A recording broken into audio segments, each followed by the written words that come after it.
여기서 말씀 나누겠습니다. 골로새서, 신약성경 골로새서 2장 1절부터 7절까지 말씀입니다. 신약성경 골로새서 2장 1절부터 7절까지의 말씀입니다.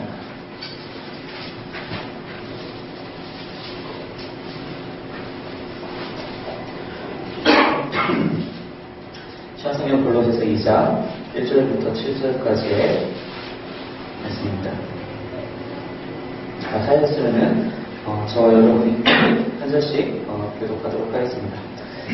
내가 너희와 라오디게아에 있는 모든 자들과 무릇 내 육신의 얼굴을 보지 못한 자들을 위하여 얼마나 힘쓰는지를 너희가 알기를 원하노니 이는 그들로 마음의 위안을 사랑 안에서 연합하여 확실한 이해의 모든 풍성함과 하나님의 비밀의 그리스도를 깨닫게 하려 하니 그 안에는 지혜와 지식의 모든 보화가 갖추어져 있느니라. 내가 말하는 아무도 교묘한 말로 너희가 숨기지 못하게 하려 하니 이는 내가 육신으로는 떠나 있으나 심령으로는 너희와 함께 있어 너희가 질서 있게 행함과 그리스도를 믿는 너희 믿음이 굳건한 것을 기쁘게 봅니다. 그러므로 너희가 그 예수를 주로 받았으니 그 안에 생활을 함께 읽겠습니다. 그 안에 뿌리를 받으며 세움을 받아 교훈을 받은 대로 믿음의 특격에 서서 감사함을 넘치게 하라. 계속해서 골로새서 말씀을 함께 나누고 있습니다. 사도 바울이 골로새에 있는 교인들에게 편지를 쓰면서 거짓 교사들을 조심하라고 계속 당부를 하고 있죠. 근데 그 거짓 교사들이 전하는 것이 무엇이든지 간에 사실 사도 바울은 그것에 대해서 먼저 집중하려고 하는 것이 아니라 우리의 본질에 대해서 크리스천들이 어떠한 마음가짐으로 우리가 믿는 것이 무엇이고 우리의 시작점이 어디인지를 다시 한번 강조하면서 1장을 시작했습니다. 그래서 우리가 갖고 있는 하나님께서 주신 그 복음이 본질이고 그것 하나만으로 우리가 충분하다. 또한 그런 복음을 들고 너희에게 나아갔던 모든 사도들을 기억해라. 하나님께서 보내신 그 사도들을 통하여서 너희한테 어떠한 일을 행하였는지 그것을 너희가 기억해라. 그런 말씀들로 골로새 1장을 함께 나눴었습니다. 이제 사도 바울은 골로새 교인들한테 한 가지 더 원하는 것이 있다라고 이제 얘기를 하고 있습니다. 어떠한 것이 우리의 본질인지를 너희가 이제 알았고, 너희가 무엇을 조심해야 되는지 알았고, 너희가 어떠한 사람들의 이야기를 더 귀 기울여야 되는지 너희가 이제 알았다면, 바로 내가 그러한 사람 중에 한 사람인데, 너희에게 원하는 것이 한 가지가 있다. 말씀을 다시 보면은, 그 1절부터 보니까, 아직 바울을 만나지 못한 사람들은 많이 있어요. 그죠? 골로새에 있는 사람들은 바울의 선교여행을 통해서 만났지만 그 주변에 있는 지역 사람들, 라오디게아를 비롯해서 아직 나를 보지 못한 사람들에게 너희를 위해서 내가 얼마나 힘쓰는지를 너희가 알기를 원한다. 라고 사도 바울이 얘기를 하고 있습니다. 사실 이거 어떻게 보면은 야, 내가 얼마나 열심히 일하고 있는지 아냐? 내가 얼마나 너희를 위해서 열심히 기도하고 있는지 아냐? 자랑하는 것처럼 들릴 수 있지 모르겠지만 사실은 그것이 아닙니다.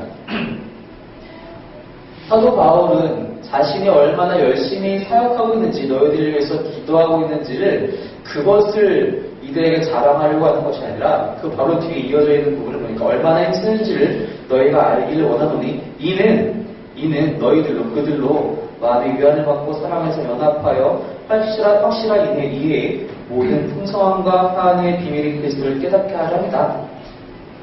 내가 열심히 일하는 것에 집중하지 말고 내가 열심히 일하는 이유에 대해서 집중해라. 그 이유가 무엇이냐? 너희가 사랑 안에서 연합하는 것이 나의 이유이다. 내가 이렇게 열심히 힘쓰고 기도하는 것을 통하여서 너희가 사랑 안에서 연합할 수 있다면 그래서 모든 이해의 풍성함과 그리스도를 깨닫는 것에 대해서 너희가 확신을 얻을 수 있다면 그것이 나에게는 아무것도 아니다. 우리가 1장 마지막 부분을 우리가 같이 살펴보면서 그 1장 바로 앞부분을 1장 마지막 함께 우리 같이 읽을까요? 1장 29절 말씀입니다. 시작. 이를 위하여 나도 내 속에서 능력을 역사하신 이의 역사를 따라 힘을 다하여 수고하노라. 우리가 지난주에 같이 말씀 나눴을 때에 하나님의 사도는 어떤 사도인가? 힘을 다하여 수고하는 자들이다. 그랬을 때 하나님의 능력이 그 사람들 중 나타난다고 우리가 얘기를 했는데 바로 사도 바울이 그렇게 힘을 다하여 수고하는 이유가 골로새에 있는 교인들에게 그들의 모임 안에서 사랑으로 연합하는 일이 일어나기를 위해서 열심히 힘쓰고 있다라고 사도 바울이 얘기하고 있는 것입니다. 사도 바울은 이들에게 연합을 다시 한번 강조하고 있습니다. 요한복음 13장에서 예수님께서도 말씀하셨죠. 13장 35절에서 마지막 만찬 때 말씀을 하시죠. 너희가 서로 사랑하라. 세계명을 주노니 너희가 서로 사랑하라. 너희가 서로 사랑하면 그 모습을 보고 세상이 너희를 보고 저 사람들은 정말 예수의 제자구나, 그리스도의 제자구나 라고 스스로 입으로 얘기할 것이다. 예수님께서 그렇게 말씀하시죠. 사랑 안에서 연합한다는 것이 얼마나 중요한 것인지, 이것이 바로 어떤 교회가 갖고 있는 또 하나의 본질이라는 사실을 사도 바울이 다시 한번 강조하고 있다는 것입니다. 이들에게 뭐 사랑이 없었느냐? 그렇지는 않은 것 같아요. 사랑이 없었다는 것이 아니라 이들에게 거짓된 정보들이 흘러들어와서 거짓 교사들의 헛된 가르침들 때문에 그들 안에서 분열이 일어났던 것 같습니다. 그래서 사도 바울은 다시 한번 얘기하죠. 사랑 안에서 연합하라. 그래서 그 연합을 통하여서 너희가 잘못 알고 있던 것들을 다 버리고 이제는 모든 이해의 풍성함으로 하나님의 비밀인 그리스도를 깨닫는 것으로 다시 한번 돌아와라 라고 얘기를 하고 있습니다. 사도 바울은 참 정말 뭐라고 해야 될까요? 정밀하게 사랑과 진리 이 모든 것을 잘 밸런스를 맞추고 있는 것 같아요. 사랑도 중요하고 또 한 가지 하나님을 바로 아는 것도 중요하다. 사실 어떻게 보면 이게 달리 보이지만 어찌 보면 또 하나로 보이죠. 왜냐하면 사도 요한이 지속적으로 강조한 것처럼 하나님은 사랑이시라. 우리가 하나님을 바로 알면 알수록 하나님의 진리에 그 하나님을 조금 더 알고 아는 마음이 더더 풍성하면 풍성해질수록 하나님을 향한 지식이 풍성해지면 풍성해질수록 우리 안에는 사랑이 더욱더 강해질 수밖에 없다는 것입니다. 그 사랑을 통해서 우리 교회 공동체가 연합할 수밖에 없다는 것입니다. 하지만 거기 그 기초에서 흔들리게 되면 하나님을 아는 것에서 흔들리게 되면은 사랑도 깨어지고 교회도 깨어지게 된다는 것이죠. 바로 이 당시에 이 골로새 교회에 찾아왔던 거짓 교사들이 바로 그러한 일들을 하고 있었다는 것입니다. 너희가 아는 것이 다가 아니다. 그리스도 예수를 믿는 것 그것으로 충분치 않다. 더 필요하다. 그러한 헛된 가르침 때문에 교회가 깨어지고 있을 때에 사도 바울이 이 귀한 말씀을 통해서 너희가 아는 것으로 충분하다. 예전에는 그것이 비밀이었을지 모르겠지만 이제 그리스도께서 그것을 모두 드러내셨다. 당신께서 십자가로 돌아가시고 부활하심을 말미암아서 모든 비밀을 드러내셨고 이제 너희는 그것을 알고 믿고 나아가기만 한다. 바로 그랬을 때에 사람 안에서 연합할 수 있고 하나님의 사람으로 채워질 수가 있다. 그러면서 한마디 더 붙이는 것이 3절에서 보니까 그 안에는 지혜와 지식의 모든 보화가 감추어집니다. 그 안에는 즉 그리스도 예수 안에는 지혜와 지식의 모든 보화가 감추어져 있다. 너희가 그리스도를 받아들였다면 더 이상 헛된 지식, 헛된 지혜를 구할 필요가 없는 것이다. 그 안에 이미 모든 것이 감춰져 있다. 잠언 기자도 동일하게 고백을 하죠. 여호와를 경외하는 것이 모든 지식의 근원이다. 여호와를 경외하는 것. 하나님을 알지 못한 상태에서 우리가 경외할 수 없습니다. 하나님을 알지 못한 상태에서 하나님을 예배할 수 없습니다. 하나님을 알기 때문에 우리가 그분 앞에 무릎 꿇을 수 있고 우리가 그분 앞에 경배를 드릴 수 있고 그로 말미암아서 모든 지혜와 지식의 근원을 우리의 마음속에 그리스도를 통하여서 드디어 품을 수 있다는 것이죠. 사도 바울이 이 얘기를 특별히 강조하는 이유가 있습니다. 4절에 보니까요. 내가 이것을 말하는 아무도 교묘한 말로 너희를 속이지 못하게 하려 합니다. 이때 찾아왔던 거짓 교사들이 너희를 얼마나 현란한 말로 너희를 속이고 있는가. 이 속이다라는 단어가 어떤 뜻이냐면 헬라 원어에서는 어떤 뜻이냐면 말로 꼬여서 옳은 길에서 벗어나게 하다라는 것이 속이다라는 단어라고 합니다. 뜻이라고 합니다. 이와 비슷한 뜻을 갖고 있는 단어가 한 가지 더 있는데요. 헬라어에서 이제 죄를 뜻하는 단어가 있어요. 아마르티아스라는 단어인데요. 그것은 이제 뭐냐면은 그 궁수가 활을 딱 쏴서 그 화살이 쭉 날아가는데 원래는 관역이 맞아야 되잖아요. 근데 관역에서 하는 것 그것이 바로 죄라는 단어예요. 헬라어에서 아마르티아스라는 단어가 관역에서 빗나가는 것을 바로 죄라고 얘기한다는 것이죠. 어딘가에서 빗나가는 것. 이 궁수가 노려서 쐈을 텐데 정말 저 관역에 딱 맞아야 되는데 거기로 가지 못하고 빗나가는 것. 사람들이 이 골로새 교인들을 말로 꼬여서 옳은 길에서 벗어나게 하는 것. 속임 당하는 것은 어떻게 보면 선의의 피해자라고 우리가 볼 수 있을지 모르겠지만 하나님이 보시기엔 그것도 역시 죄에 해당한다는 것입니다. 옳은 길에서 벗어나는 것에 대해서 너희가 그러한 교묘한 말에 당하지 않기 위해서 내가 이것을 강조하고 또 강조한다. 더 이상 너희에게 새로운 지혜나 새로운 지식이 필요한 것이 아니다. 너희가 이미 그리스도의 그 풍성함을 마음속에 품고 있다면 모든 것은 너희에게 필요한 것은 다 갖추어져 있다라고 다시 한번 사도 바울이 그렇게 얘기를 하고 있는 것입니다. 당신뿐만 아니라 오늘날도 얼마나 우리가 많은 것에 유혹을 당하고 있습니까? 현란한 말이 얼마나 우리 주변에 많이 있습니까? 이제 학생들을 이제 매일 같이 이렇게 만나면서 얘기를 나눠보면은 참 학력 저하라고 하죠. 평균적으로 아이들이 학력 저하가 된 걸 좀 많이 느껴요. 오늘은 그 중학생 친구들이랑 잠깐 얘기를 하다가 이제 설날이 가까웠으니까 뭐 친척들 얘기를 했어요. 뭐 사촌 동생이 어쩌고저쩌고 몇 명이 있고 어쩌고저쩌고 삼촌 어쩌고저쩌고 근데 촌수에 대해서 그냥 삼촌과 사촌이 그냥 그 사람이 삼촌이나 그냥 이름이나 그런 별명 그런 어떤 호칭이 그냥 삼촌으로 알고 있는 거예요. 촌수를 계산할 줄 모르더라고요. 아무도. 저는 사실 그게 좀 많이 놀랐는데 그 삼촌이 아버지, 할아버지의 다른 아들이기 때문에 삼촌인 거야. 이렇게 세 다리를 건너가 있는 삼촌인 거야. 놀라더라고요. 그 사람의 아들이기 때문에 너랑 네 다리에 건너가 삼촌인 거야. 제가 그거 깜짝 놀랐어요. 모르는 것도 모르는 거지만 더 위험한 것은 이상한 정보를 잘못 듣게 되면은 그것을 진짜로 알기 더 쉽다는 것입니다. 아무도 모르는 상황이기 때문에 누가 무언가를 딱 줘버리면은 이게 진짜인가 보다 그러고 가는 사람들이 많이 있다는 거예요. 그게 요즘 더 심해지고 있다는 것입니다. 아이들이 항상 제가 물어보는 것이 이제 책 얼마나 읽냐. 제가 수학을 가르쳐도 책을 많이 읽으라고 항상 강조합니다. 책 얼마나 읽냐? 무슨 책이에요, 친구야. 문제집도 바빠요. 컴퓨터 게임도 못하는데요. 컴퓨터 게임 못하는 건 다행인데 그만큼 딴 데에서 놀더라고요. 밖에서, 집 밖에서 그렇게. 책을 안 읽더라고요. 좋은 책, 나쁜 책을 구별하는 건 커녕 아예 책을 안 읽어요. 머리가 하얘요. 이상한 것이 들어오면 그것이 진짜고 진리인 줄 쉽게 안 나와요. 점점 해나갈수록 시대가 지나갈수록 현란한 말과 교묘한 말에 점점 많은 사람들이 속아 넘어간다는 것입니다. 당시에도 바로 그런 사람들이 있었다는 것이고 요즘도 많은 사람들이 그렇게 속임을 당해서 하나님의 그 올바른 길에서 떠나가는 사람들이 있다는 것입니다. 우리 그 아까 부른 찬양, 제일 처음 부른 찬양, 예수 나의 첫사랑 대신에 그 찬양 저도 상당히 좋아하는 찬양인데 처음 이제 나왔을 때 너무 좋아서 이제 이거 원곡은 어떤 곡인가 하고 막 들어봤어요. 근데 원곡 가사가 제일 마지막에 그 한국말 가사로는 보면요.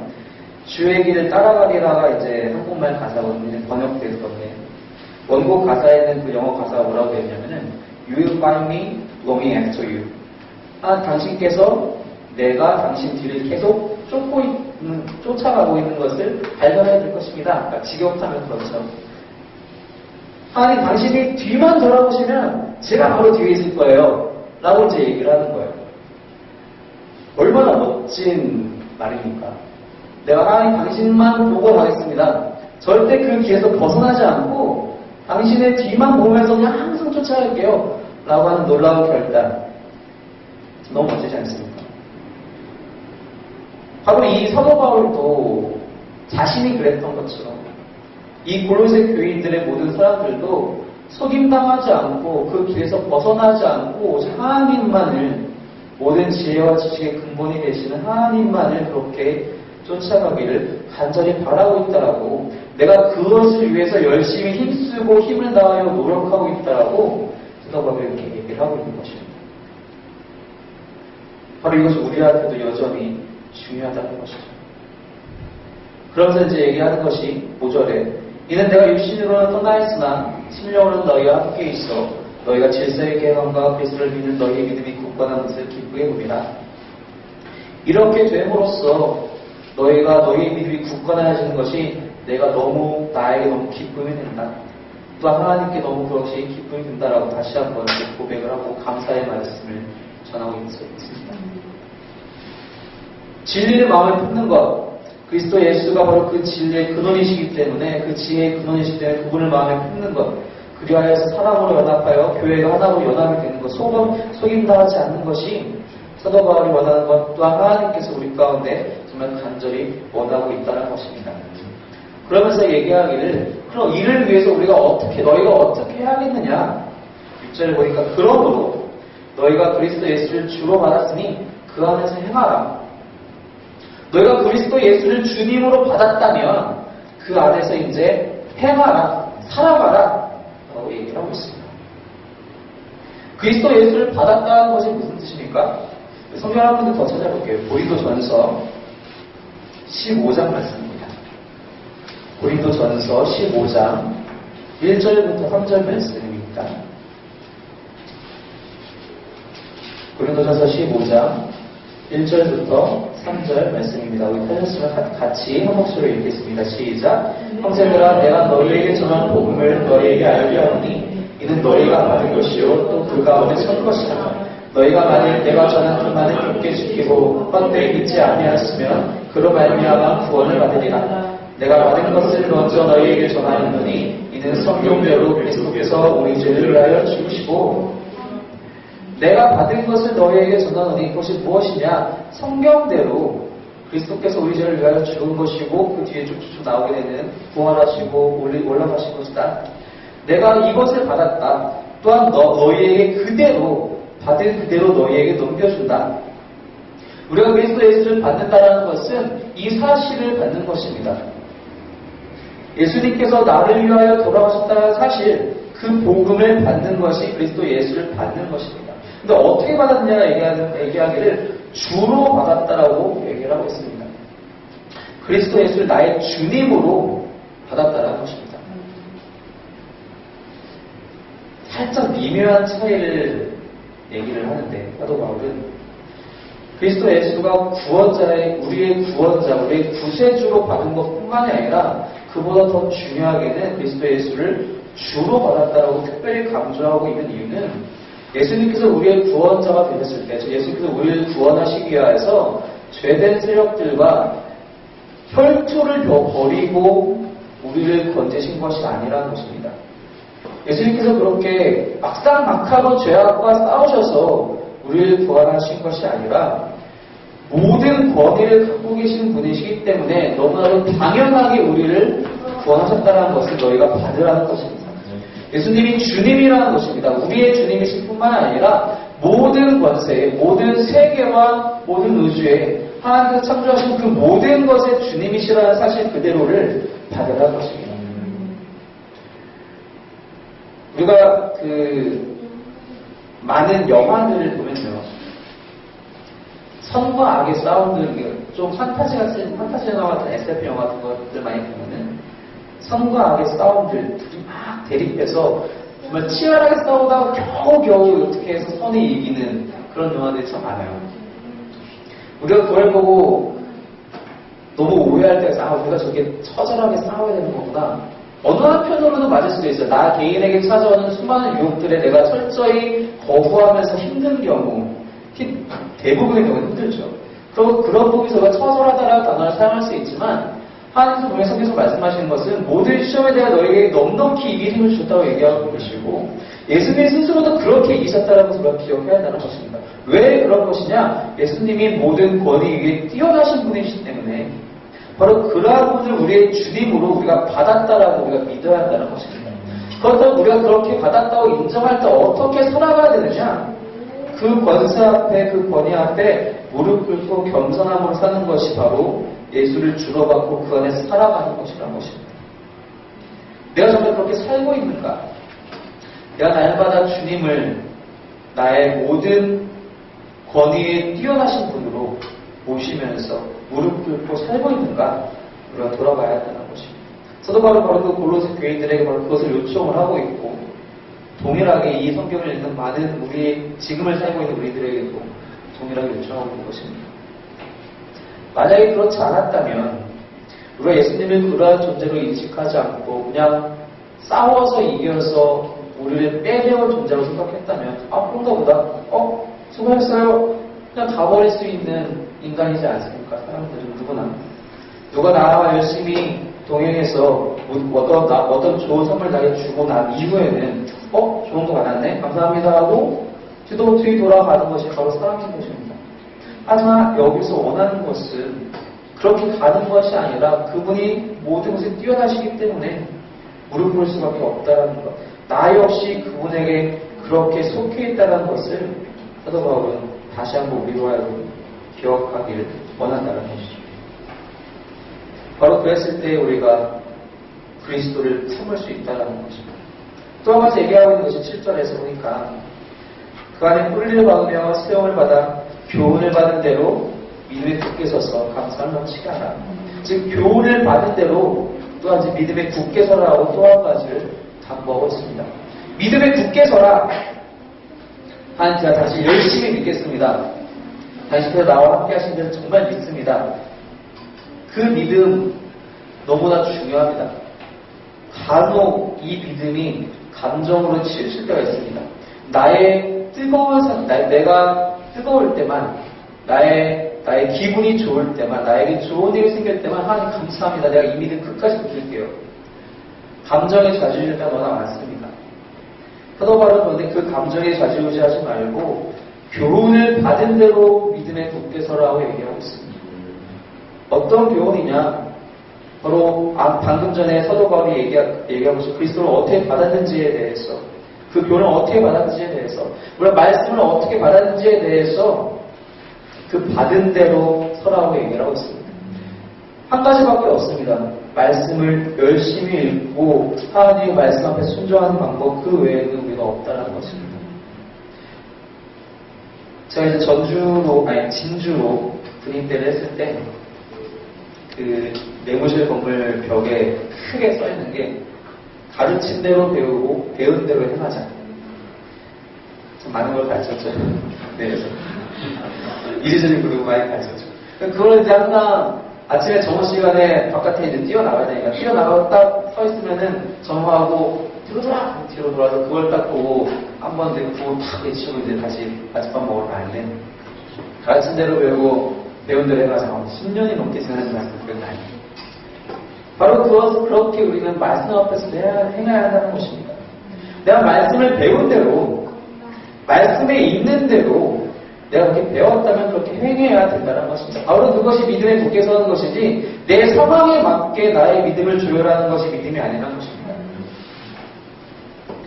당시에 찾아왔던 고로새 교회에 찾아왔던 그런 거짓 교사들이 새롭게 주는 이야기에 현혹되지 말고 이미 기록되어 있는 말씀, 너에게 이미 허락하신 그 말씀 앞에 무릎 꿇으라. 그렇게 배운 대로 너의 믿음을 지키라 라고 얘기를 하고 있습니다. 우리가 이제 교회에서 성경 통독도 계속 진행을 하고 있는데 너무 중요합니다. 말씀을 어떻게 우리가 붙들 것인가? 날마다 PT하고 말씀 묵상하는 것도 너무나 중요합니다. 날마다 살아갈 때 우리에게 어떤 말씀으로 살기를 원하시는가? 여러분들은 물론 말씀 PT 열심히 말씀 묵상 하시니까 잘 아시겠지만 정말 신기하게도 그날의 말씀이 그날에 다 어떻게 해서든지 체험이 돼요. 만약에 그 체험이 안 됐을 때는 내가 요즘 좀 민감하지 못하구나 라고 생각할 수 있을 것 같아요. 예전에 한 번은 그 말씀 묵상 그 본문의 내용이 예수님께서 제자들에게 예수님이 이제 가르치실 때 막 어린이들이 막 거기도 뛰어다니죠. 그래서 조용히 해. 저희가 했어. 제자들이 내쫓습니다. 그랬더니 예수님께서 얘네들을 그렇게 내쫓아라. 얘네들 같아야지 하늘나라에 갈 수 있고 얘네들한테 행하는 것이 바로 나한테 하는 것이다. 그런데 말씀 본문이었거든요. 그런가 보다. 아침 일찍 묵상을 하고 이제 집에 가는 길에 하루일과를 다 보내고 집에 늦은 시간에 가고 있는데 지하철에 자리가 나서 앉았어요. 편히 앉으면서 가야지 하고 이제 잘했다라고 하고 있는데 앞에 이제 한 아주머니 한 분과 꼬맹이 한 명이 이렇게 딱 서 있는 거예요. 근데 애가 되게 밤 늦은 시간에 애가 돌아갈 정도면은 엄마랑 아마 하루 종일 어디 다녔겠죠. 그리고 이제 집에 가는 길이겠죠. 마찬가지로 거의 10시, 11시였는데 되게 피곤해 하는 거예요. 근데 반갑다. 목생생의 사건을 나왔어요. 눈을 딱 감고 딱 몇 초가 지나갔는데 또 아침에 큐티하는 생각이 나는 거야. 어린아이 하는 것이 나에게 하는 것이다. 마치 딴 생각이 나는 거예요. 정말 안타까운 것은 참 부끄러운 일이지만 그냥 잤어요. 너무 찔렸는데 그냥 잤어요. 근데 그게 제 기억에 아직도 이렇게 계속 각인돼서 남아있는 이유는 말씀 앞에 내가 어떻게 순종해야 된다는 것을 날마다 떠올리게 하는 하나의 좋은 에피소드였던 것 같아요. 말씀을 읽으면 그 말씀이 우리 삶에 나타납니다. 그 나타난 말씀 앞에 내가 어떻게 행할지는 순간순간의 선택마다 달리게 돼요. 근데 그것을 하나님 보시기에 좀 합당한 모습, 하나님 보시기에 기쁜 모습으로 순종할 수 있는 자들은 날마다 훈련하는 자들밖에 없어요. 그 말씀을 딱 보고 삶의 상황에서 마주쳤을 때 이것이 하나님의 말씀이었구나. 하나님 말씀 민감한 사람만이 그것이 가능하다는 것입니다. 교훈을 받은 대로 믿음에 굳게 서라. 사도바울이 우리 가운데 그렇게 이야기를 하고 있습니다. 그렇게 했을 때 너희의 삶 속에서 감사함이 넘치게 될 것이다. 다시 여기서 감사함이 넘치게 한다는 것은 너희 삶 속에서 좋은 일만 넘쳐나서 그 좋은 일 때문에 너희가 감사를 넘치게 하게 될 것이다라는 얘기가 아니라 너희 마음속에 모든 일에 대해서 그것이 어떠한 일이든지 이것은 하나님이 나에게 주시는 일이구나. 이것은 하나님이 나에게 허락하시는 상황이구나. 하나님이 나를 이끌고 계시구나. 라는 그 사실 하나만으로 너희가 날마다 감사하게 될 것이다 라고 얘기하는 것입니다. 물론 하나님께서 축복을 주십니다. 우리가 당신의 말씀을 듣고 그 말씀에 순종하고 이 세상을 살아갈 때에 이 세상을 살아가는 동안 주님께서 분명히 축복을 주십니다. 하지만 그 축복의 기본은 나에게 좋은 일이 있는 것이 아니라 내 마음에 하나님의 평안을 채워주시는 것이고 내 마음에 하나님을 향한 순종을 채우는 것이고 그 믿음을 채워서 우리의 마음이 감사해지는 것을 의미한다는 것입니다. 바로 그러한 감사함이 넘치는 삶, 사도 바울이 바로 이 골로새 교인들에게 말씀을 읽고 있는 우리 모두에게 동일하게 권면하고 있는 것입니다. 하나님의 비밀, 그 그리스도를 충만함으로 우리 마음속에 품게 되는 것. 그래서 그 지혜로 당신 하나님 말씀 앞에 순종하는 것. 배운 대로 말씀에서 읽고 묵상하고 설교를 듣고 연구하는 대로 살아가는 것. 그러한 삶 속에서 우리의 믿음이 굳게 서고 우리의 마음에 감사를 넘치게 될 수 있습니다. 그러한 삶을 살아가는 우리 모든 성도들이 되시기를 주님의 이름으로 축원합니다. 함께 기도하겠습니다. 함께 이 시간 같이 한목씩 같이 기도하도록 합니다. 하나님, 우리가 정말 주님께서 허락하시는 그리고 이제